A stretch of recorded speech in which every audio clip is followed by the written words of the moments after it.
First of all, Keith Urban seems like a nice guy.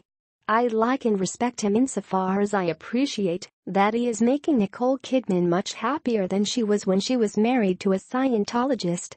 He was charming on American Idol, and Tonight I Wanna Cry is a beautiful tune that I typically agree with.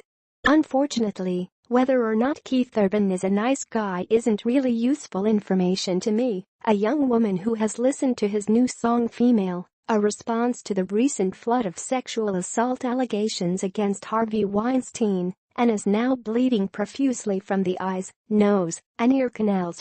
Keith intends to perform it this weekend at the Country Music Association Awards, and he explained its existence to the Associated Press, saying, "I am surrounded by females in my life. I grew up in a house with boys, no sisters. Now I am in a house that's all girls. So this song speaks to me on a lot of levels.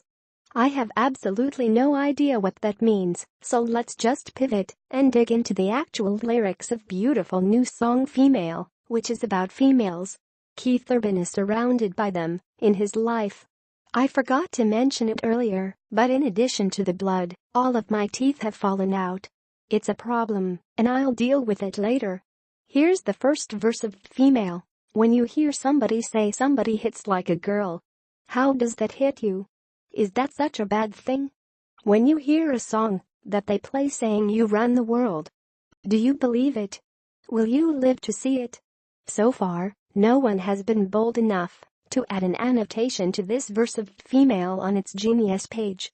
As a brave female with literally moments left before the Vox Media HQ cleaning staff comes and sweeps up what is left of me, a dusty pile of hip bones, underarm fat, uterine lining, and Luna bar crumbs, I will take this one for the team.